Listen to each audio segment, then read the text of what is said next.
Hello everybody, my name is Tim Schupp and this is my submission to the Bunnyshell Jamstack hackathon. So the stack that I worked on is basically a stack for super dynamic mobile and web applications and could best be used for stuff like social networks, real-time collaboration tools or messaging applications. I developed this stack over the past 2 years and this is basically a clean rewrite of the stack.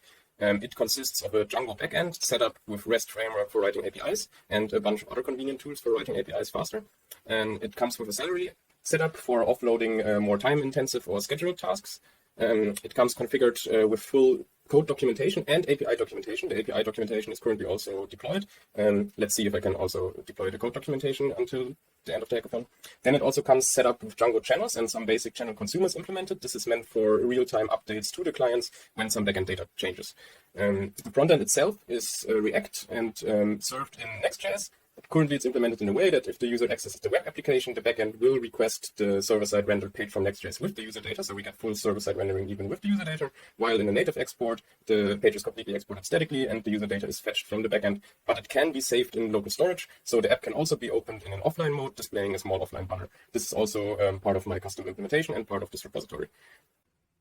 Okay, let's deploy the stack then. So first, I've forked the repository with another GitHub user and checked that everything is synchronized. Then I've set up logged in the GitHub user to Bunnyshell and checked that the environment is synchronized.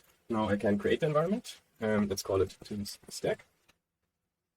Now I'm going to set up some environment variables for the environment. Specifically, I'm going to set up my Git username. All these steps are done for some extra configurations that I have required since I'm using Helm charts and my own Kubernetes cluster.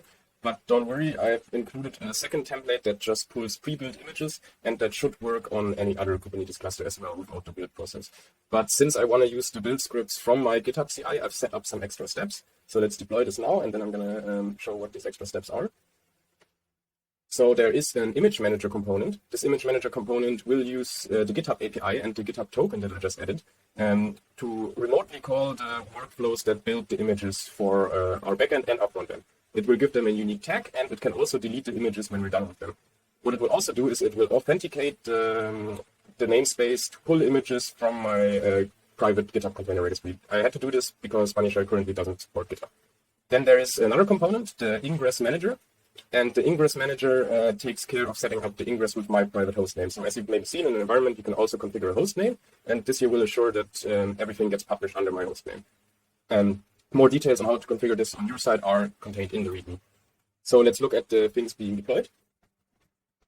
So first of all, what you see here, it created the runner pod, and what it actually did is it triggered the action to build and publish the front-end and the back-end image on my CI. And the script is set up to continuously call this API and then arrow if this build here failed, or continue if this build here succeeded. But this step is skipped in my other template with some public fixed images for deploying this. This is just convenient for me because then I can deploy any hash or any state at any time. Then we already see it created a new namespace here. Now we can watch the elements being created.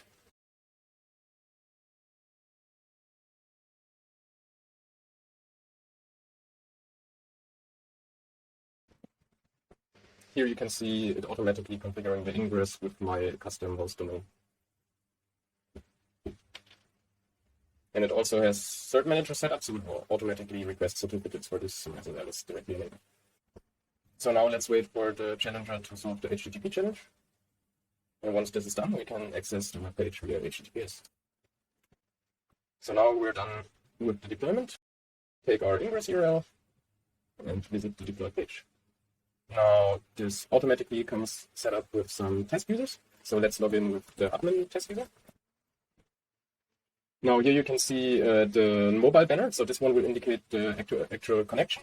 Then now we are logged in with the admin user. Now we can view the admin template. This is also automatically generated by Django and it shows all the database elements. Then we can also view the API schema.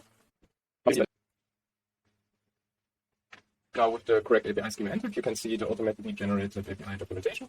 And there is also the alternative Swagger view where you can also make the API calls from. This is all open API specification. So So here's an Android phone not connected to the internet that was previously loaded the page. And then you can see the app will try to connect to the internet, see that it can't, and then fall back to cached data, still rendering the app. That's perfect for example, a messaging application or something where users still have to read their messages if they cannot be connected to the internet.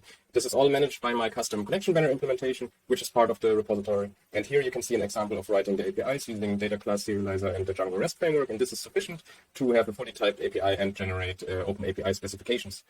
So what is the state of the stack in general? The state of the stack is not completely finished because I'm on a tight timeline, and I basically have pre-recorded this video now since I'm leaving to a festival tomorrow. But I might add some more stuff there if I feel like doing so in a hammock in the sun or something. Or I will also continue to work on the stack, and I am also actively using similar stacks in two of my startups, Little World and MessageMate.